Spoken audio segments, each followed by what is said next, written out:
Bonne fête de travail à chacun et à tous. Mesdames et messieurs, bonsoir et bienvenue dans ce 19h30 dont voici le sommaire. Le 1er mai de chaque année, le monde entier célèbre la Journée mondiale du travail, un moment de réflexion et de solidarité pour les travailleurs. Cette journée ancrée dans l'histoire des luttes ouvrières rappelle l'importance des droits des travailleurs et les avancées réalisées au fil des ans. Retour sur les racines de cette célébration dans ce journal. Le Bénin a été frappé par une double attaque terroriste le 17 avril dernier, ayant coûté la vie à 54 soldats dans le nord du pays. Le porte-parole du gouvernement a apporté des clarifications sur ces événements. À la page inter, au Burkina Faso, des milliers de Burkinabés se sont réunis à Ouagadougou pour soutenir la junte au pouvoir, une junte qui a dénoncé récemment une nouvelle tentative de coup d'État. Les détails dans un instant.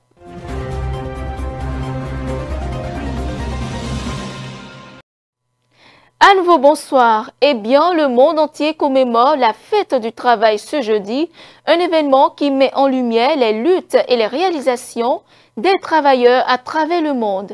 En cette journée, des millions de personnes se rassemblent pour revendiquer des droits fondamentaux, dignité et justice au travail, un combat né à la fin du 19e siècle qui continue de résonner à travers le monde. Retour sur l'histoire dans cet élément. La Journée mondiale du travail, également connue sous le nom de Fête du travail, est célébrée le 1er mai de chaque année dans de nombreux pays à travers le monde. Cette journée est dédiée à la célébration des travailleurs et des réalisations des mouvements ouvriers. L'origine de la Journée mondiale du travail remonte à la fin du 19e siècle en lien avec les luttes des travailleurs pour de meilleures conditions de travail. À la fin des années 1800, les conditions de travail dans les usines étaient très difficiles. Les ouvriers travaillaient de longues heures, parfois jusqu'à 16 heures par jour, sans repos adéquat ni sécurité au travail. Le moment clé qui a conduit à l'établissement du 1er mai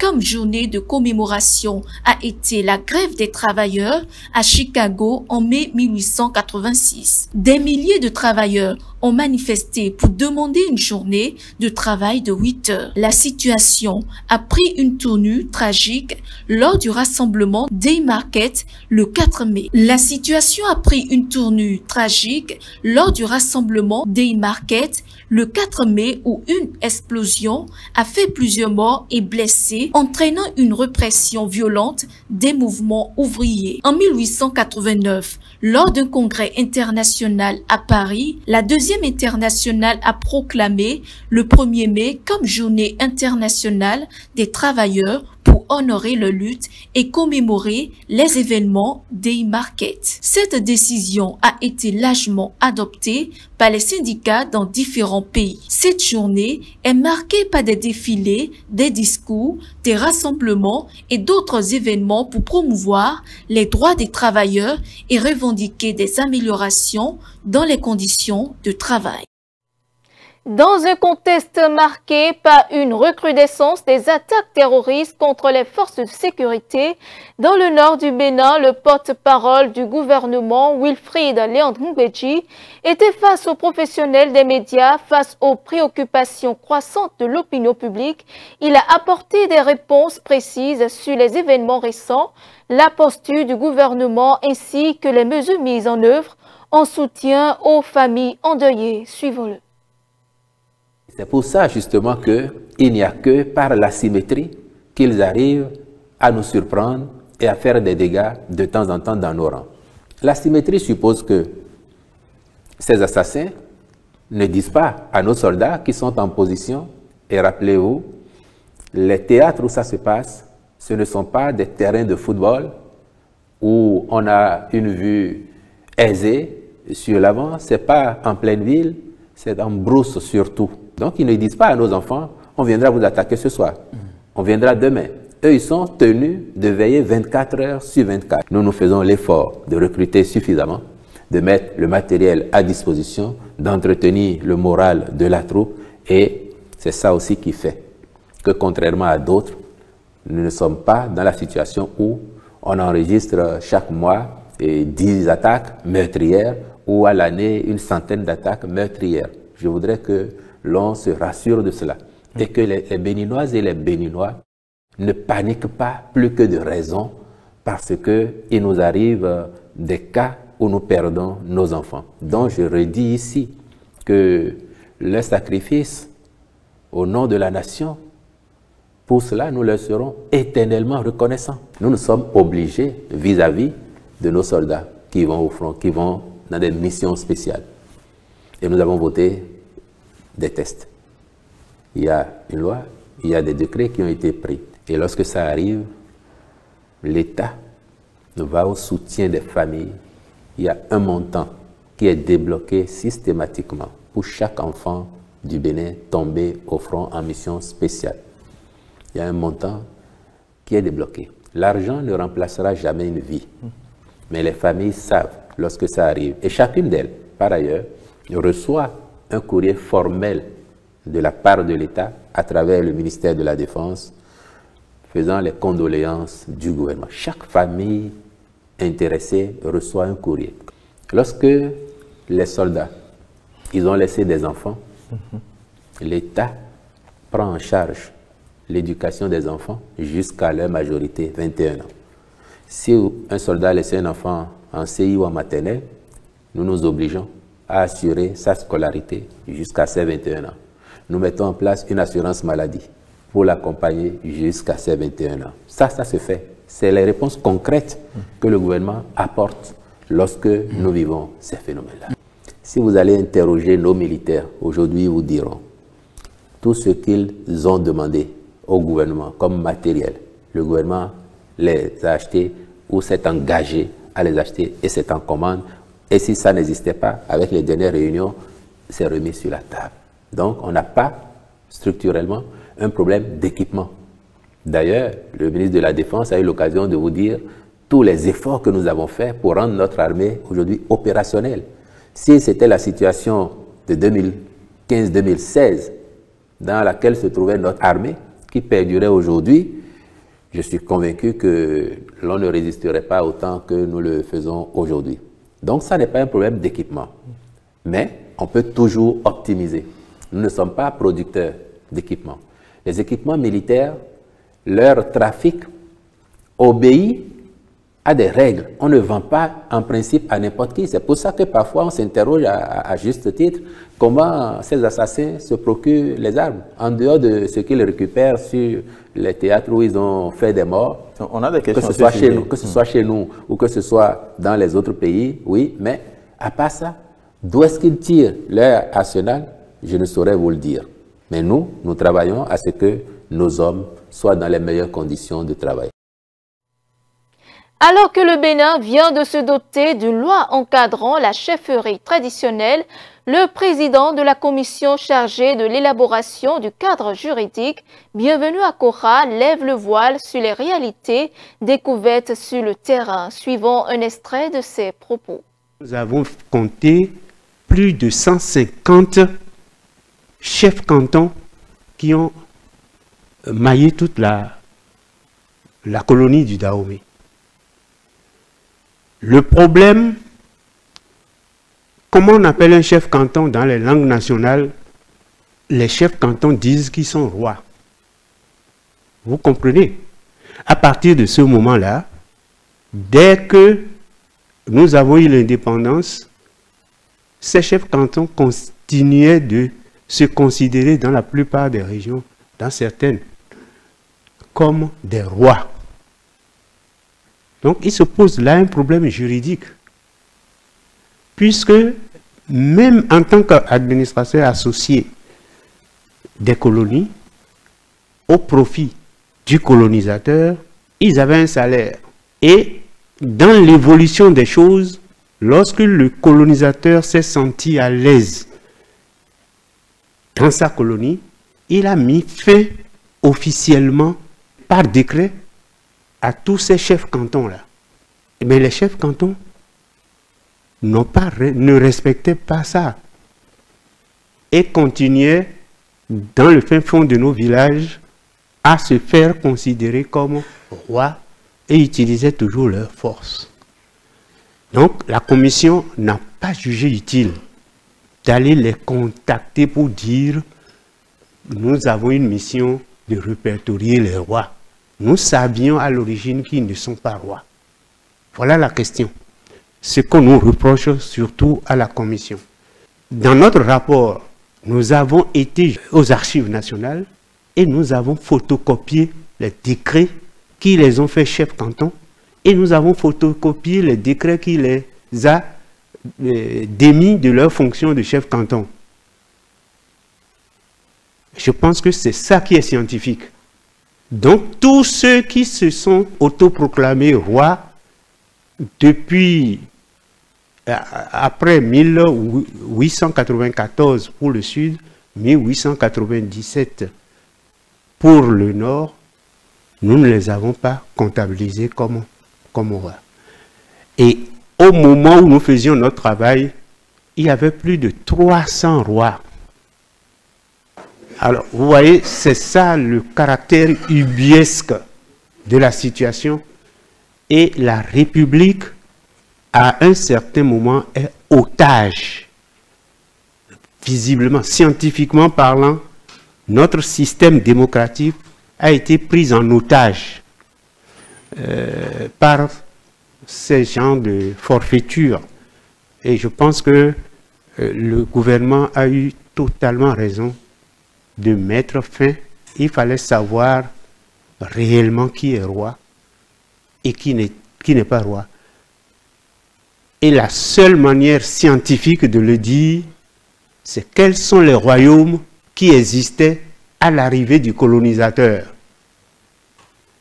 Tous les royaumes qui ont été créés par des individus, après, nous n'en avons pas tenu compte.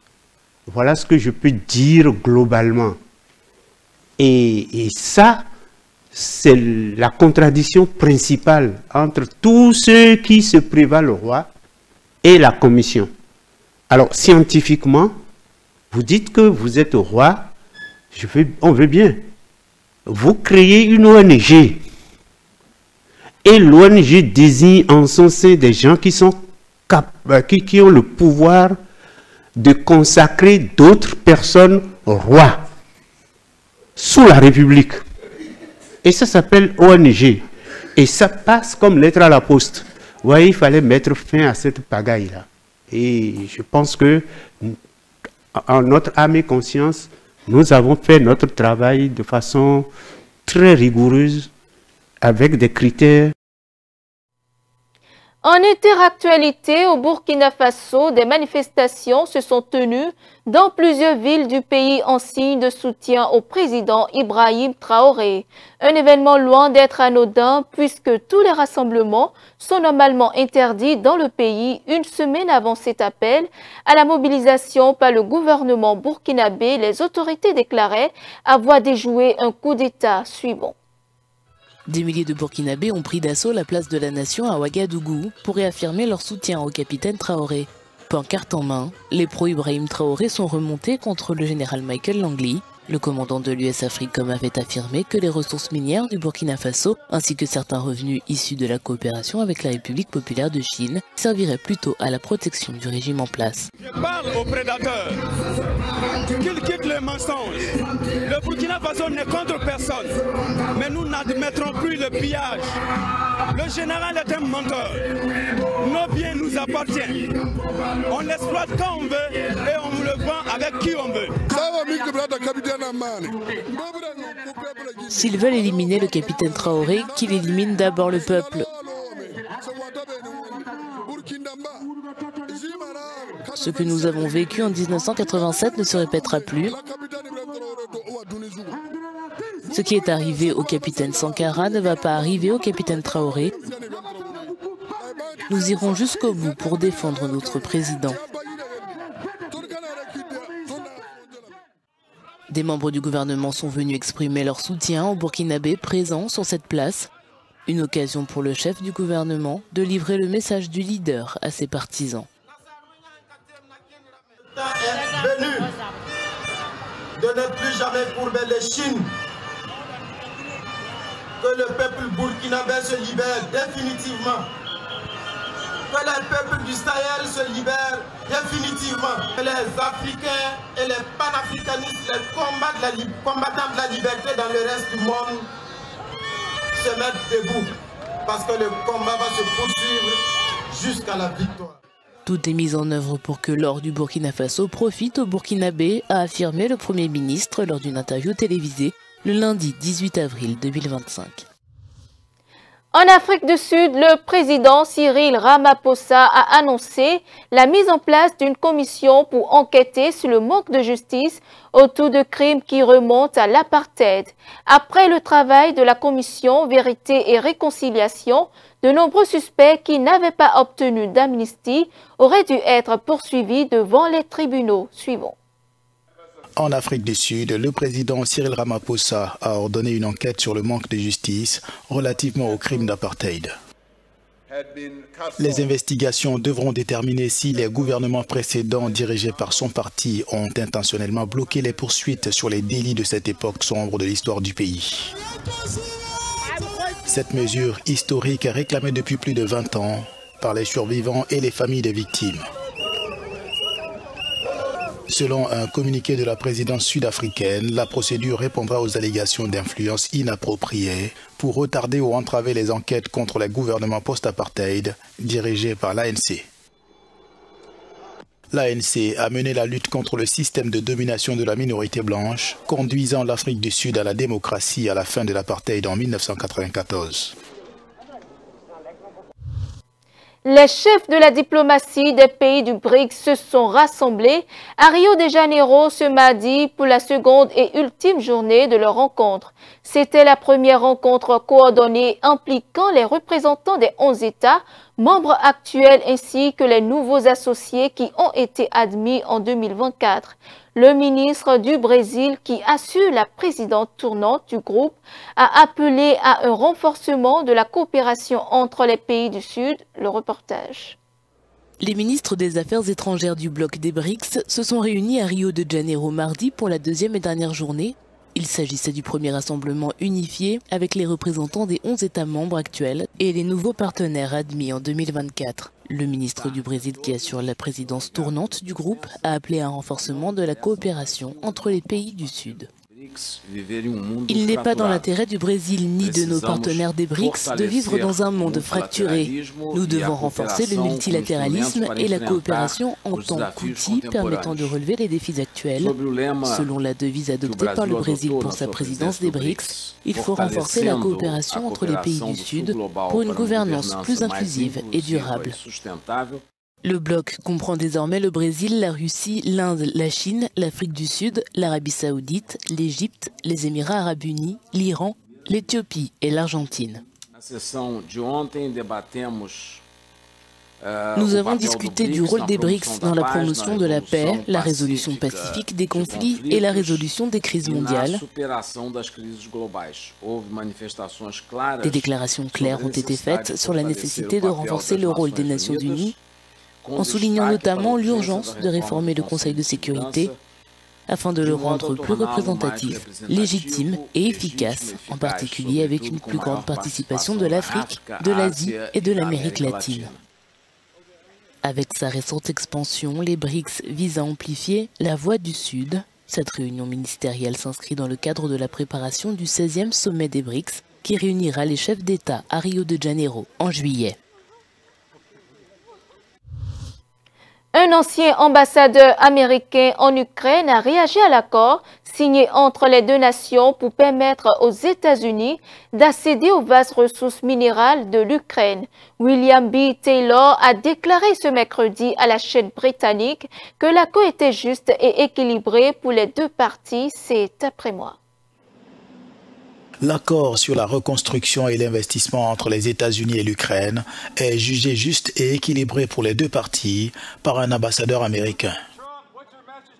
Mercredi, sur une chaîne de télévision britannique, William Taylor commentait l'accès de son pays aux ressources de l'Ukraine.